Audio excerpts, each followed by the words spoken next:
បាទជំរាបសួរទូរទស្សនិកជនជាទីមេត្រីបាទសូមស្វាគមន៍មកកាន់កម្មវិធីជួបជាមួយនឹងខ្មែរ TV នាសប្តាហ៍នេះបាទថ្ងៃនេះយើងមានសេចក្តីសោមនស្សរីករាយយ៉ាងខ្លាំងដែលមានកូនខ្មែរយើងម្នាក់ហើយរៀនបានរហូតទៅដល់ PhD បានន័យថារៀនអស់ថ្នាក់ហើយគាត់បានធ្វើការយ៉ាងសកម្មជាមួយនឹងស្រុកខ្មែរយើងហើយនឹងនៅស្រុកអាមេរិកផងដែរបាទហេតុដូច្នេះសូមមកបាយអារម្មណ៍ទូរទស្សនិកជនមកជួបជាមួយនឹង Dr. Vida Vanchan ជម្រាបសួរ Dr. សុខសប្បាយជំរាបសួរពូសុខសប្បាយអរគុណច្រើនចាបាទកាលពីប្រហែលឆ្នាំមុនយើងបានជួបម្ដងហើយប៉ុន្តែកន្លងពេលមកជាច្រើនឆ្នាំហើយឥឡូវនេះ Dr. បាន involve ជាមួយនឹង a lot of things with Cambodia, with our Southeast Asian.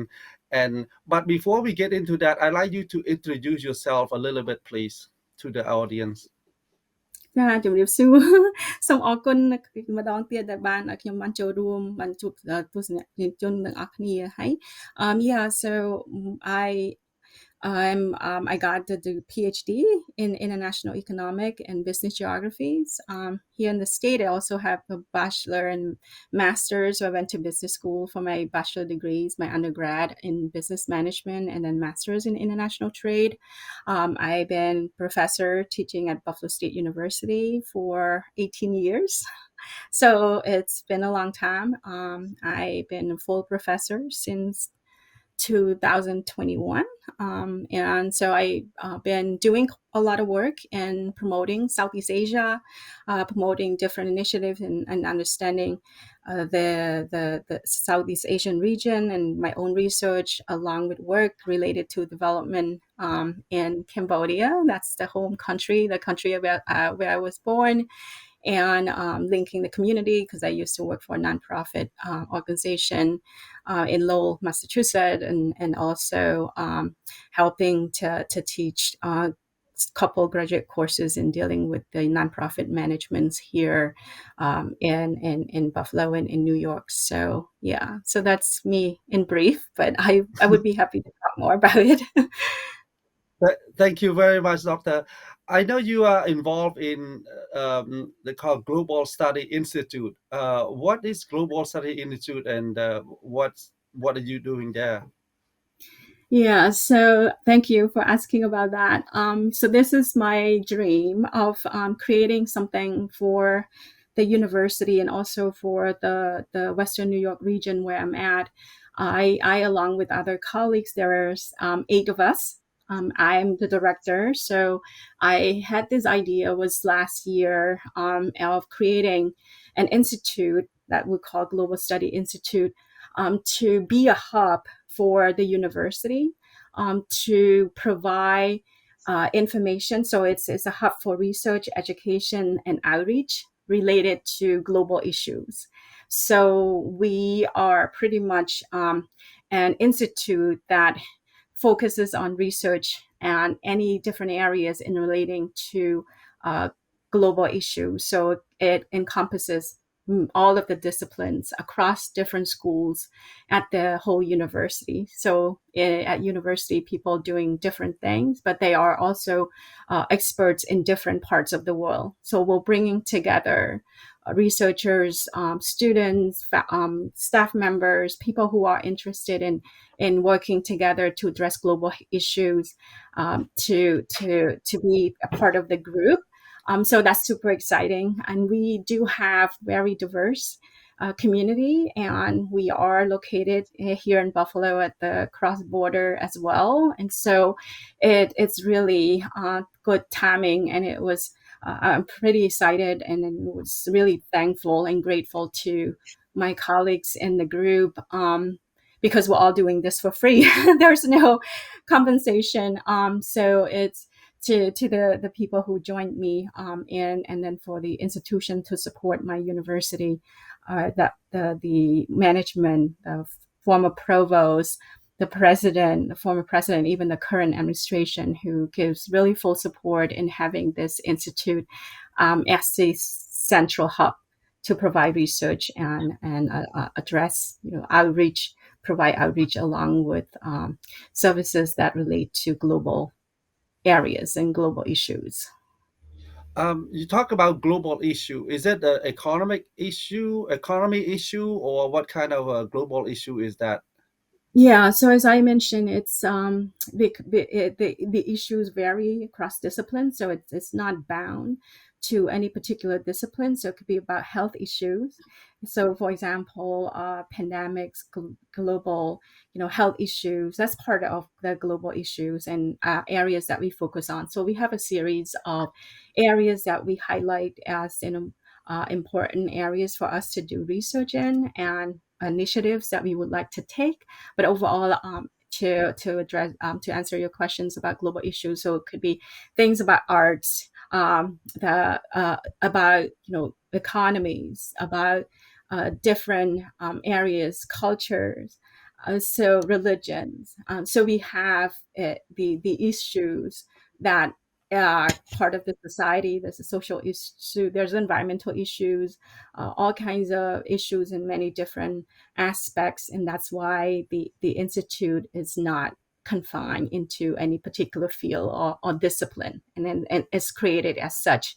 So if somebody specializing in languages can be a part of this and can provide insight into world languages, the different types of languages, the interconnectedness of languages and culture.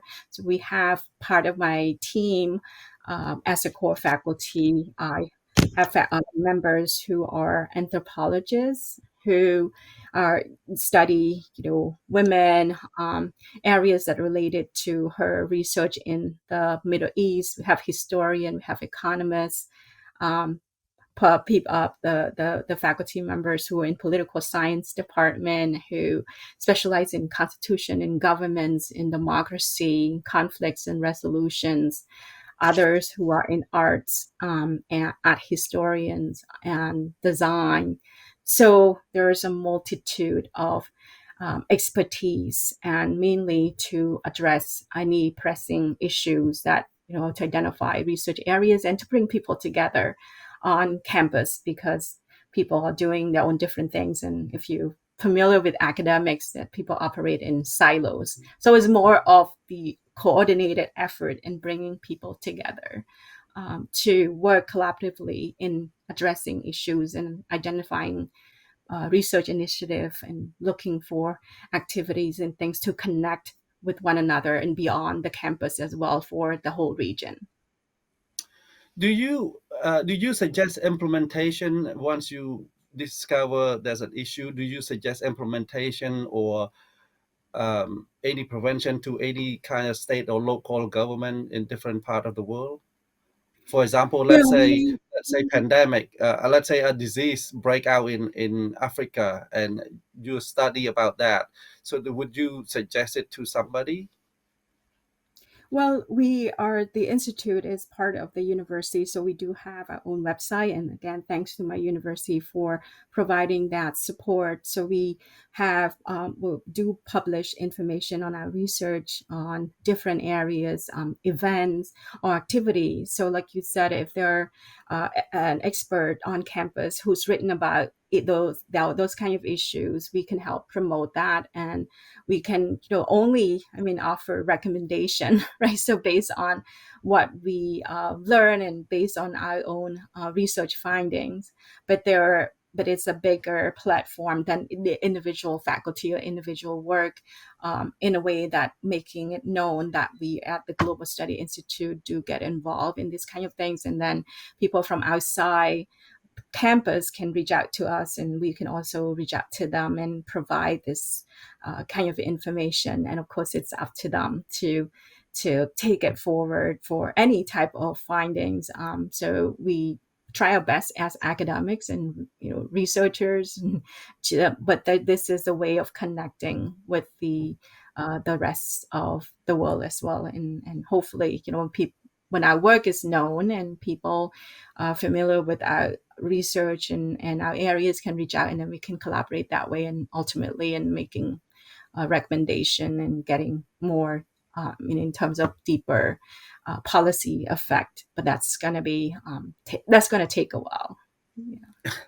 Yeah, I think sounds really good. Hopefully, it basically you're trying to set the stage for a better world, for a new better world, basically, right? From economy to environment to health or disease, you study and then you make a recommendation. But hopefully, when uh, somebody find out more about the institute, then they probably, you know, use your information when it become more credible, I guess, right? Because right now you kind of like in a small state, you are kind of like in the beginning, but when you become more credible, when more places recognize you, then they will take you more seriously. I hope, right? Well, our credibility is in the institute itself, because in order to create it, we had to really show what our own credentials and each of our expertise and what we had to offer. So we do have under the faculty page the information detailed profile about each one of us who are member of this Global Study Institute. As I mentioned, there's 8 of us, so each of us is an expert in our own area. So we already known in that part. For example, in my work and other people work, as I mentioned, my colleagues in the work in Turkey and in China. So they are known in their areas already. But this is more about having this hub that is bigger than our own research and connecting the dots, connecting each of our works, and then not only just 8 of us, but that people for the entire campus who are interested in joining and producing things that are more relevant and making it known to the rest of the campus and then to outside of the campus as well. And so then people know that they don't have to reach multiple layers, so many individuals just to get the information that they might need. So they have a central place that they can come in. And so obviously that will take a little while, but that's the hope that now we know, because its announcement was made to the entire campus last year with the establishment of this institute. And then I work individually, me and my colleagues, when we're in different parts of the world, we talk about our own work and then the institute. So then that way it helps connect uh, different places. So like my recent trip to Cambodia this past January, so that helps in informing the people too about the connection that we might have, and then fostering the future collaboration. If there's any areas that we can fill in, and they can find us of interest and of help. Thank you very much. We're going to take a quick break, and when we come back, we're going to talk about your recent trip to Cambodia. Okay, បាទពីកម្មវិធីសូមសម្រាប់មួយផ្លែតសិនបាទសូមស្វាគមន៍ត្រឡប់មកវិញបាទសូមដុកទ័រជួយ describe uh, what is your purpose of the trip to Cambodia, please? Okay. So my trip to Cambodia was part of my affiliation with Cornell University. So this is the second time around. I co-taught this course that I helped create back in 2020. It's called Labor Development and Society.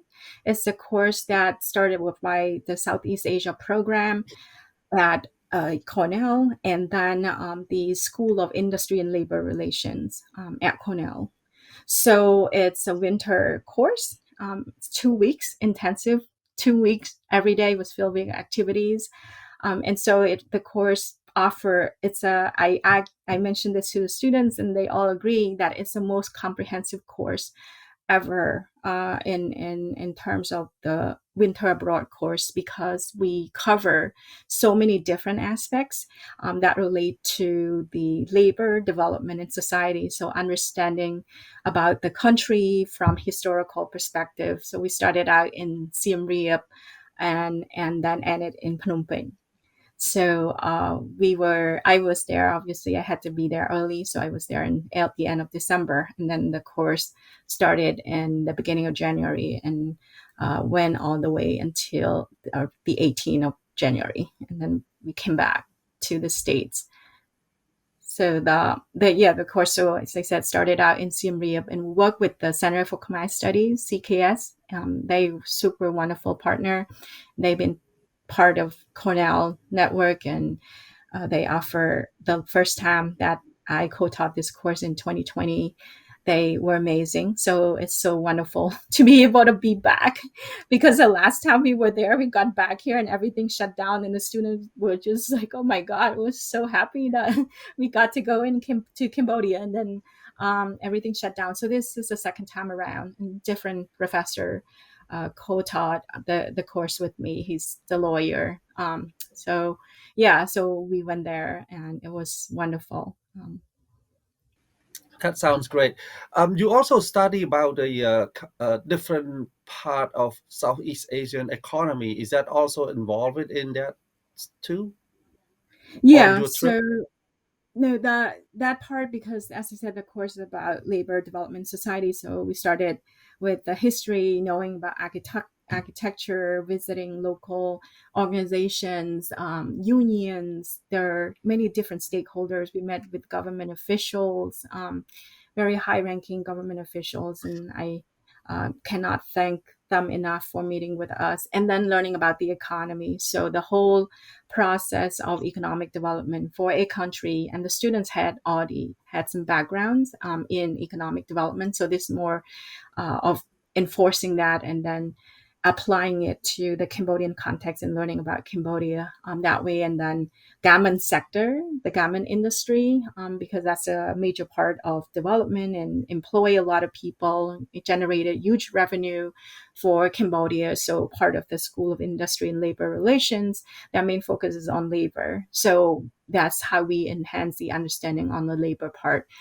We got to meet with many different local organizations, Transparency International, Documentation Center, learn so many things, and then visiting the Manufacturing Association of Cambodia, and visiting the workers themselves, the garment workers themselves, and having the interviews with them. So the students got all the information from many different perspectives. And that's what I envisioned that I told them from the very beginning, this course to be, that it's a very comprehensive. And of course, making relationship, as you said, about the other countries in Southeast Asia too. So they got to see the connection and what Cambodia is in that part, and in Cambodian's economy, how Cambodia developed over time and enforce the different policies and strategies in developing its future, and particularly focusing on the labor relations and labor part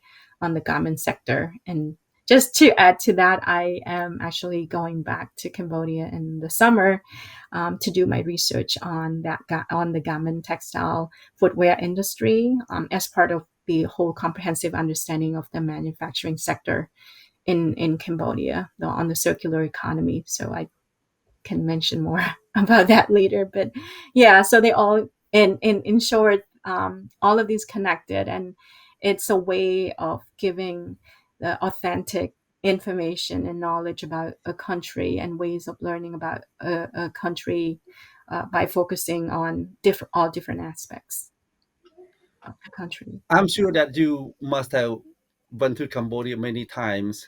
And what have you noticed is uh, the changes, the big changes in Cambodia between, the first trip, the second trip, the third trip, and so on. I have to say I am biased because I'm Cambodian, right? So I was born there. So I have very strong connection to the country, and I am more interested in looking at the overall development process. So what I've seen is incredible development. Right? So there are so many things that have been happening in the country. Young people have become really educated, outspoken. They are very talented. Cambodia is super friendly country, and we all know, and from all the tourists, and even from the students who went with me on this trip, they want to go back. They didn't want to leave. They were just like, we learned so much from the trip, and we love Cambodia. So I think it's just amazing to see that there a lot of progress, a lot of things that happen in a positive way that give people, particularly myself, I'm optimistic that we are moving forward in the right direction, especially having all these wonderful leaders, as said the minister, His Excellency Hamwandi, who used to go to the same university as I did in Cambodia, and who was kindly enough to let us meet with him and share his experience and in-depth knowledge of the industries and development in Cambodia. And His Excellency Dr. Saksapana, the senior minister to the government, who was my professor when I was at university in Cambodia, again graciously agreed to meet with the students and us to provide information, who had incredible knowledge, insight into what happened in the country from the ancient time until now, and what the future development strategies are going to be the focus and the needed support and the resiliency of the Khmer people. That amazing people who gone through so much and then still focus on the positive in building the country. So those are all wonderful things. That's why I said it. I'm biased, first of all, but there's all of these information that I've seen over time that gives hope to people, young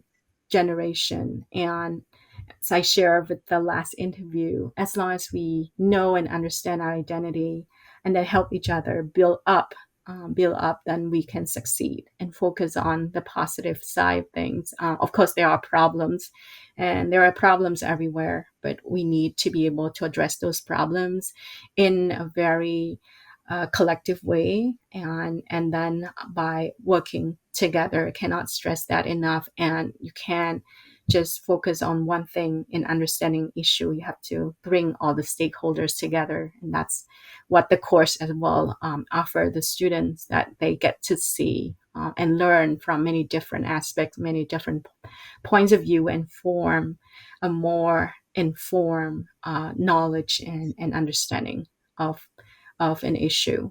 And so that's what I'm hoping for in years to come. And I'm happy to see, and I hope that we are moving in making progress. We made a lot of progress and continue to make progress as long as we work together. And then one of the major things is identifying problems with the environment in helping to cope with climate change. And that brings me to my Southeast Asia Week theme for this year at my university, in addressing that environmental crises in Southeast Asia. And so that and all of us are dealing with it. So it's really important that we take initiative and promote ways in helping to mitigate the environmental impact. I think you are not biased. I think you speak from what you see. You speak from your sight. You speak from your heart.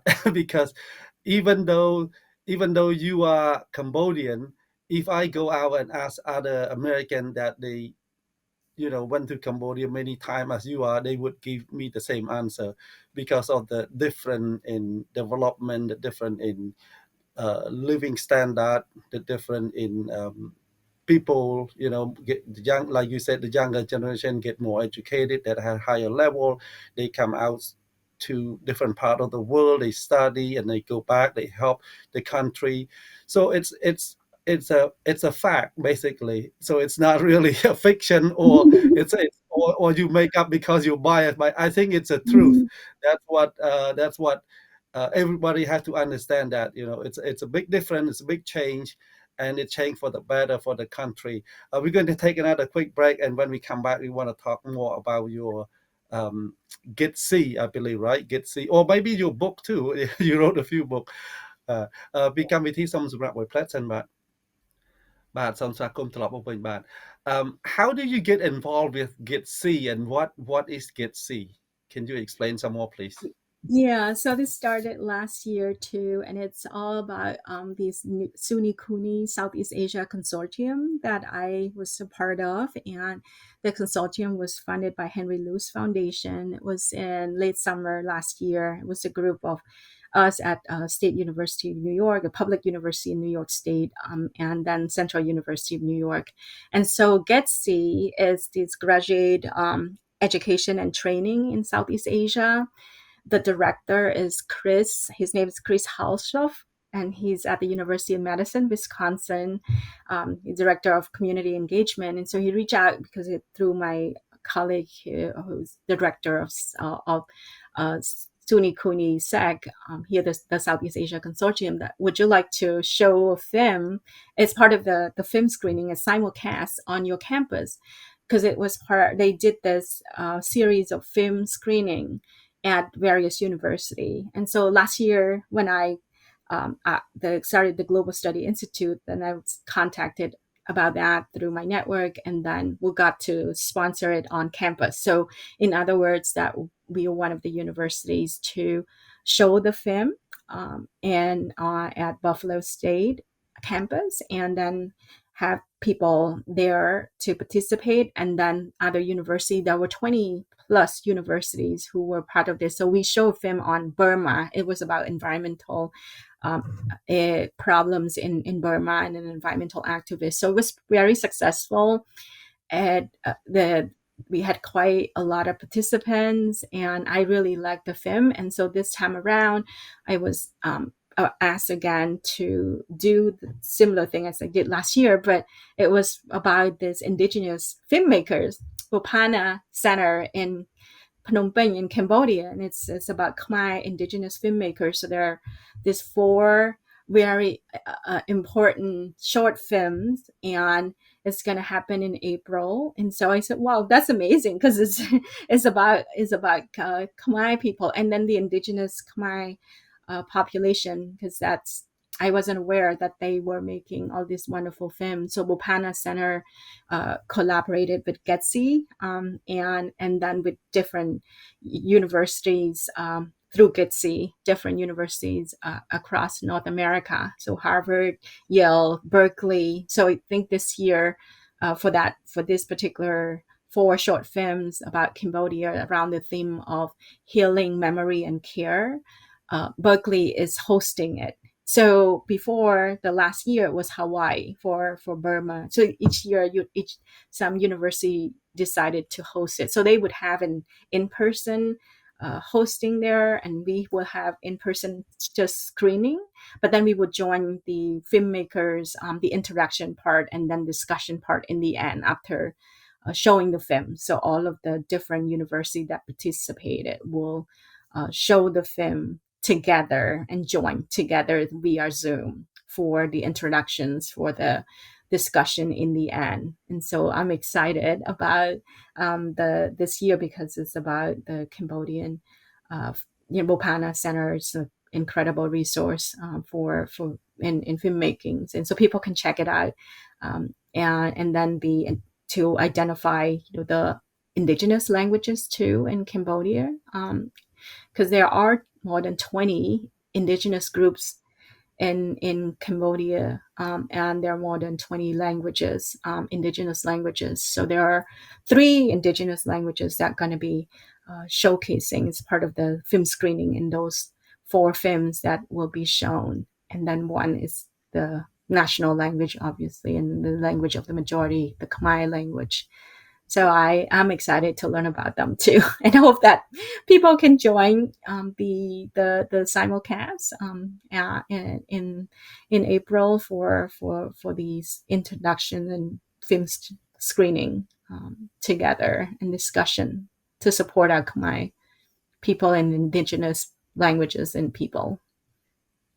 Wow, I didn't know there's 20 indigenous in Cambodia. Yeah, It's I'm amazing. learning that too. Yeah, I didn't know. I thought it's only like one or two, but now yeah, you said 20. Wow. yeah, there's more than 20. I think there's And it, the latest documents about 22.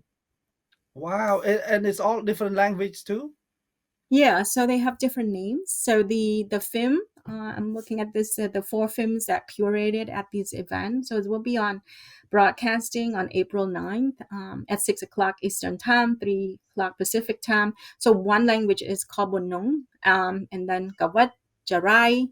So there are three, and those three indigenous languages, and then one is Khmer. So each these four films, and they partner with the International Decade of Indigenous Languages campaign too. So it's really interesting to learn Wow. about all of these, yeah, films, and I look forward to hearing the word, because there might be, Mm. different vocabularies and the people and how they approach things. So, and the theme is very important and relevant, as I said, about healing, memory, and care.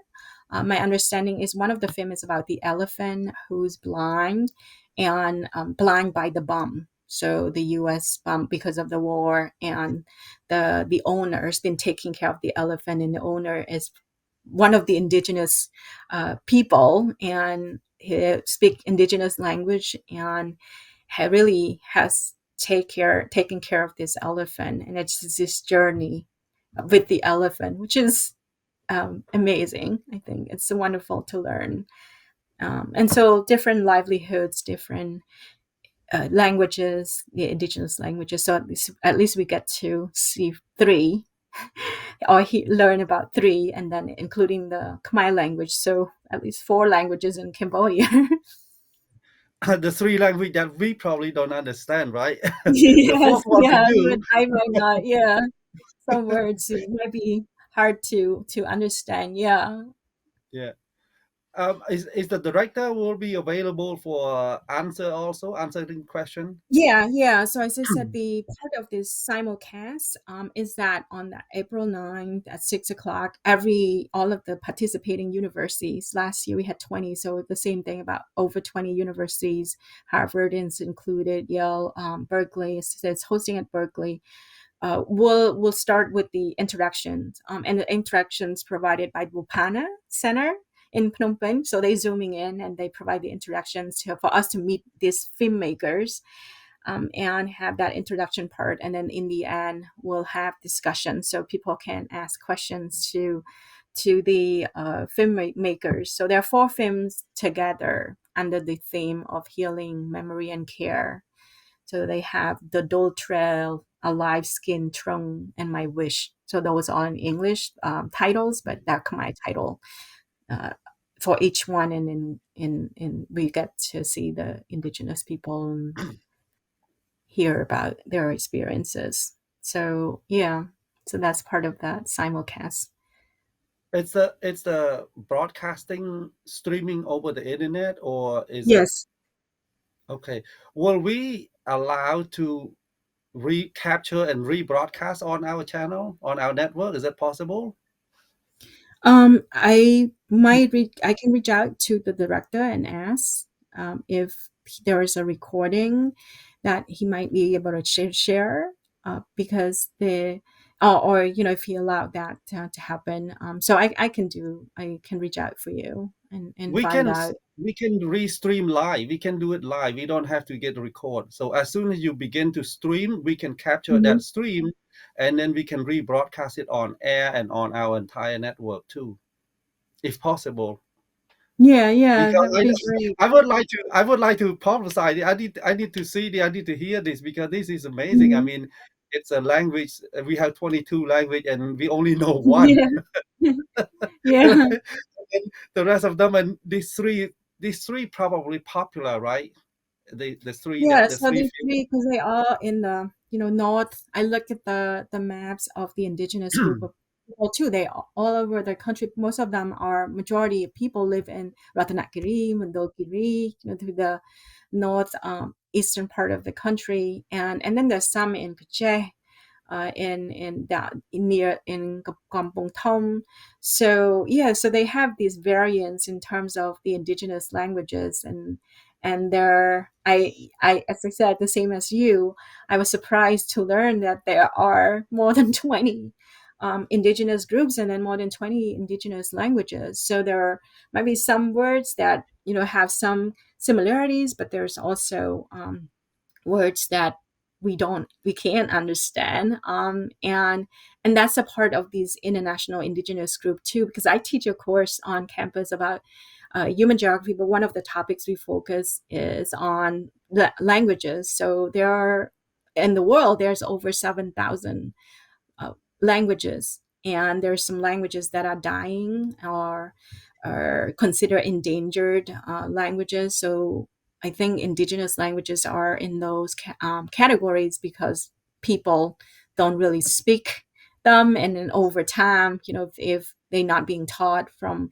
older to younger generation, then younger generation forgets and don't have that information, and they will disappear. So it's just the language survives based on the number of speakers.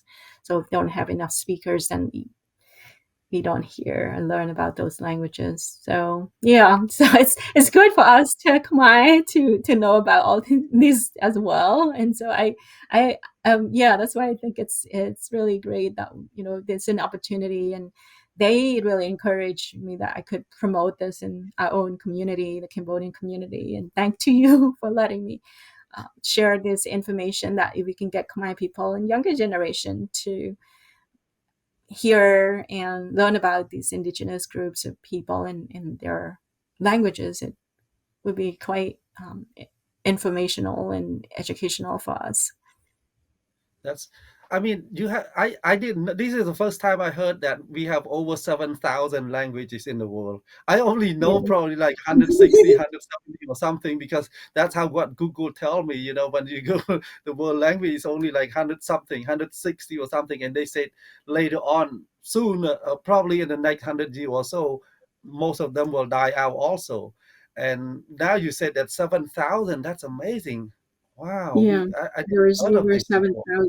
seven Yeah, thousand that's one hundred fifty-two. That's wow, to be so, exact. yeah.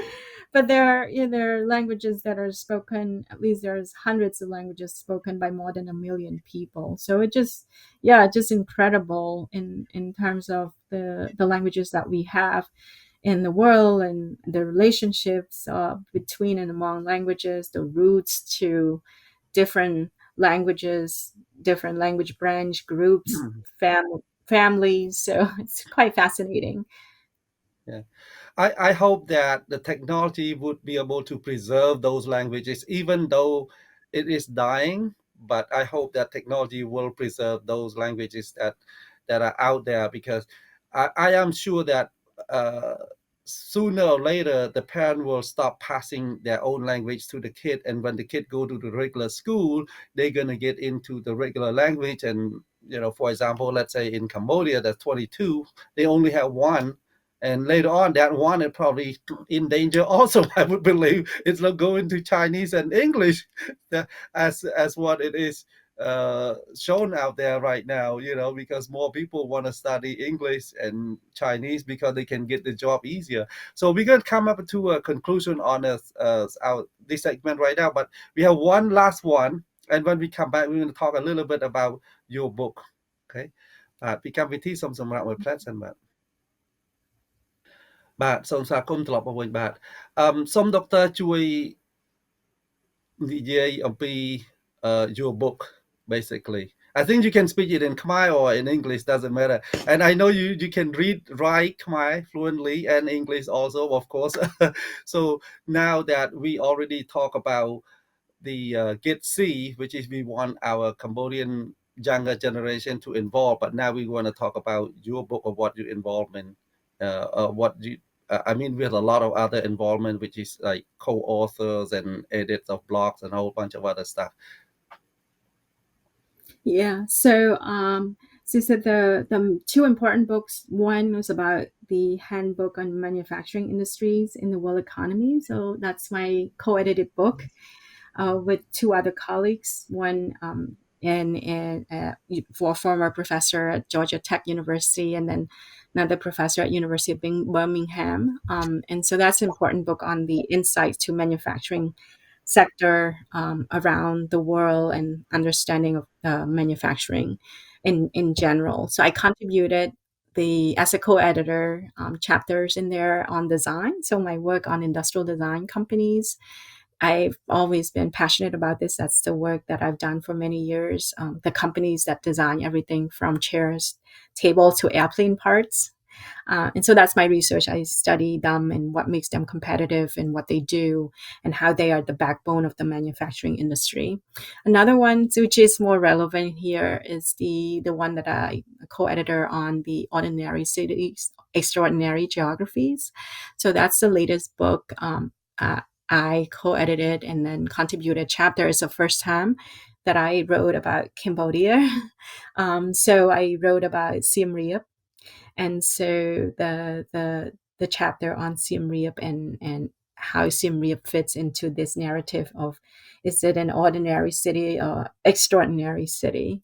And so just to define it and understand what the city is all about, the rich history of the city, the plan for the structure of the city, the whole layout of the city, and then the future of how the city plays a role in the overall development of Cambodia, the economy, and then the future of the country, and then the livelihood of people in Siem Reap, and culturally too, how important is this city to us, to Khmer people, and also to the world. And because if we're talking about just a city, it's a small city, it's not the largest city in Cambodia, but when we talk about all the other areas, then it is an extraordinary city. So I made a case for Siem Reap to fit into that category of being extraordinary city, and in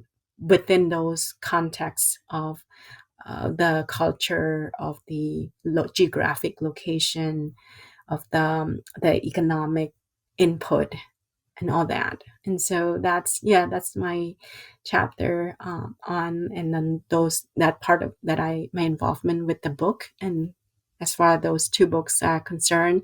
But as I said, I'm still working on the research. Is going to be my first research in Cambodia, and thanks to the SUNY CUNY SAC, the Southeast Asia Consortium, again with their Henry Luce Foundation support, that I get this research grant to be able just to go to Cambodia and do this research in the summer on the circularity part of understanding the garment, textile, footwear industry, and then the whole manufacturing sector in Cambodia, and how Cambodia is positioned in terms of global supply chains, and then writing it for the first time for Cambodia, because I've been working on this with my European colleagues for many years on eco active wear, the clothing that people wear to as sport clothing to work out, and also for leisure, athleisure. So it's a fascinating industry, and you in California, so that many companies are in California. They promote eco-friendly clothing and reducing impact to the environment.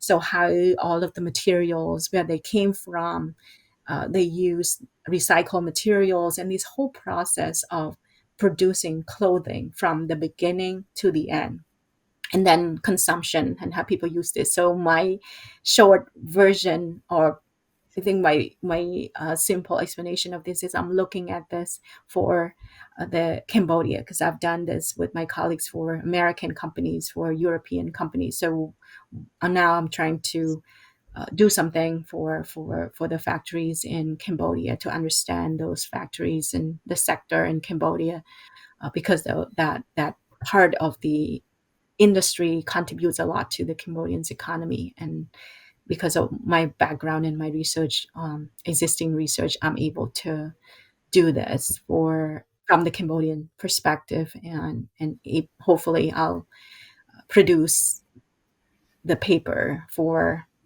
the public and for the world to know about the industry in Cambodia, and dealing with the eco-friendly activewear or mitigating the environmental impacts. Because overall, I've been saying this to people all around, that there's no perfect company. There's no company, as long as what we have studied, that completely circular, that they're able to reduce waste, or minimize the waste and then maximize resource efficiency completely. So we need to also understand that, and then I want to do that for Cambodia.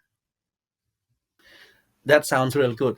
Just to back to the note on the city a little bit, I did watch a documentary film about Siem Reap City. Siem Reap City is probably one of the world most popular city or big city in the old day, in the ancient time, because there's a canal with for water. Yeah. It's really amazing if you watch the film. So the city was really big, but I mean, right now, of course, because we go through so many wars and fightings and lootings and everything, so that's why our temple got missing hand, missing part, missing statue, missing rock, missing everything everywhere. But I believe that right now they are working on getting everything back together now, Yeah. bring things back so that we can put a CD back into a proper format. But it's probably going to take a long time, because I think also not only that, the naturally the growth of the vegetations and landslides and Mhm. rains and everything else also cover up um, a whole lot of ancient artifacts. Because last time I Mhm. saw they found like a big piece of rock with something written on it, but nobody can understand, so it's in the old day. But that's the city. But have you ever had a chance to meet those people that are designing the sculptures and stuff like that? Yeah. Because you're talking about the design. Yeah. Yeah, my design is different kinds of designs. But yeah, so those artisans, so one of the highlights of the course, the Cornell course on labor, Cambodia's Labor Development Society. So we got to go to the local organization. So one of the organizations that we visited while we were in Siem Reap was with the Angkor Artisans. So it's a social enterprise, and they had amazing they provided tours so you could see, and of course COVID had tremendous impact on Siem Reap, as well as many other countries, but really a major impact on Siem Reap. So they didn't have the same number of workers there, but they were able to show us, because they're the process of making silk from silkworm, the artisans who designed apsara statue, cow elephant statue, made the carving, different kinds of carvings, and the number of days or weeks it would take them to produce something. So we got to learn about those, and then how they made incredible clothing, the silk clothing for sale in the store.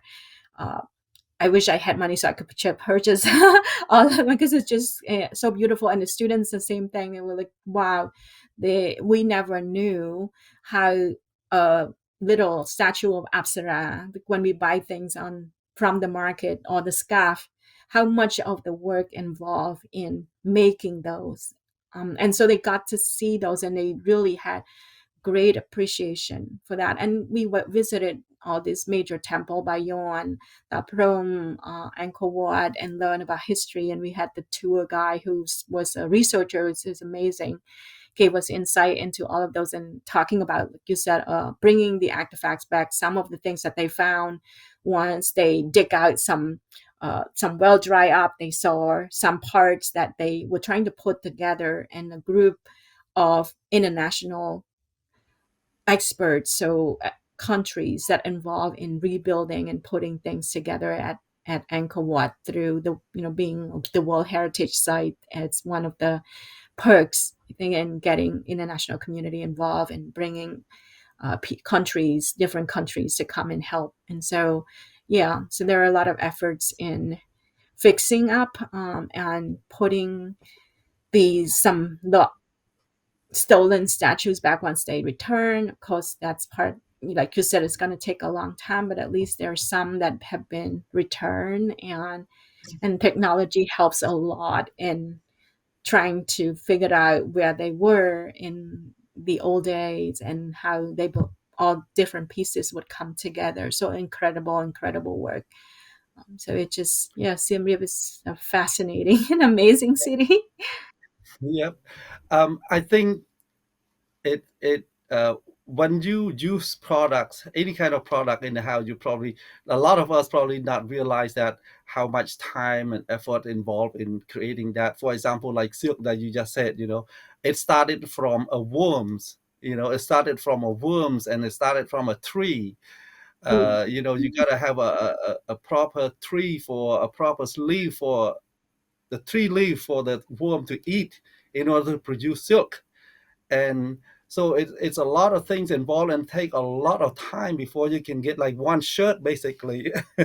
you know Yeah, and the so scarf it, with the Khmer design, the woman who was Taban, Việt Khmer thì có Taban, nhưng còn quỳ, and then yep, all of the, yeah, the complexity, and it was like, how could you yep, remember, to put all those together and use your both of your feet, your hands, and your head to remember and do it so sophisticated that yep, PhDs cannot do this, and that's why they said one of the tour guys said some of the women uh, did not want to do this because it was incredibly difficult. And so the people who've been there has been doing this for a long time, and so that's another part too, to when more people know, and then how difficult it is, and then they can value the price yep, of yes, the product when it comes out, that it just involved tremendous work, and yep, yep. And I know artistry that. and Yeah, and when they go to the store, they sell it for, let's say, $100 or something. They say, "Oh, too expensive," but they did not know how much time it takes, yeah. Definitely. from the actual, from the ground up all the way into that. It takes so much time and energies, and a lot of things. But anyway, right now we ran out of time. So do you have any last thought for our audience, doctor, please? So my last thought for the audience. First of all, I want to thank you again for letting me be part of this, Uncle Boo, and your amazing, incredible book. Please purchase your book on your journey. It's very inspiring, and I just can't thank enough. And for young people, please, as I said before, appreciate our identity and be proud of being Khmer. There are so many things that we can do. Imagine our old our ancestors built Angkor Wat. We can do everything, anything. So, so that's what it is. We can do incredible things as long as we work together, Yep, and value each other. And I think appreciate the culture and don't let the culture die, because that's the most important part, and language being one of them.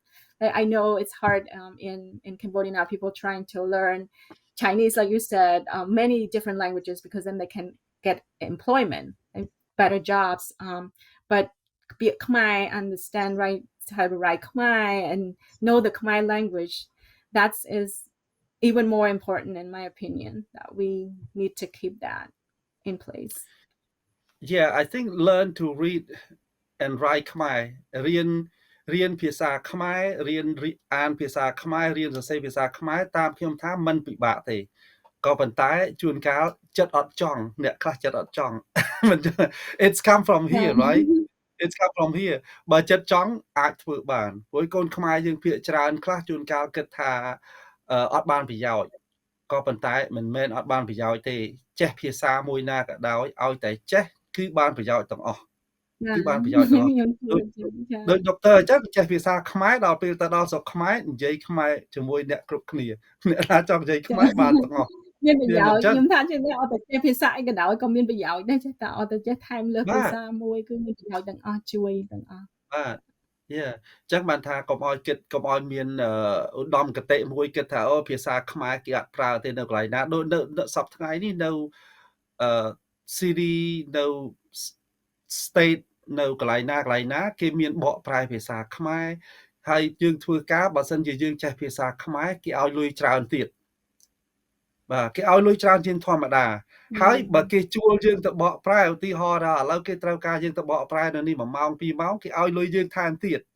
ដល់អញ្ចឹងហើយក្រៅពីម៉ោងយើងធ្វើការធម្មតាអញ្ចឹងបានថាចេះមិនមែនអត់ប្រយោជន៍ទេចេះត្រូវតែមានប្រយោជន៍ហើយជាពិសេសគឺបើយើងថែរក្សាវប្បធម៌យើងបានល្អអានឹងយើងគង់វង្សបានយូរយើងសង្ឃឹមថាវាមិនរលាយសាបសូន្យឆាប់ពេកព្រោះបើកាលណាយើងបំភ្លេចវាចោលបាទបើកាលណាយើងបំភ្លេចវាចោលអានឹងវាចេះតែយូរទៅវាចេះតែលាយបាត់ទៅហើយបាទអញ្ចឹងបានខ្ញុំធ្វើទស្សនាវដ្តីមួយហ្នឹងគឺសេភាគច្រើនគឺថា 99.9% សេជាភាសាខ្មែរមានតែមួយ article ឬក៏2 article ទេដែលសេជាភាសាអង់គ្លេសដោយសារដូចជាក្នុងសុខភាពអញ្ចឹងដូចថាសុខភាពយើងចង់ខ្ញុំសរសេរជាខ្មែរហើយសរសេរជាអង់គ្លេសទៀតដើម្បីចង់ឲ្យកូនខ្មែរយើងគិតថាសុខភាពជាសំខាន់ជាងគេបំផុតនៅក្នុងខ្លួនយើងមិនមែនស្រាមិនមែនលុយកាក់មិនមែនអីទេហើយ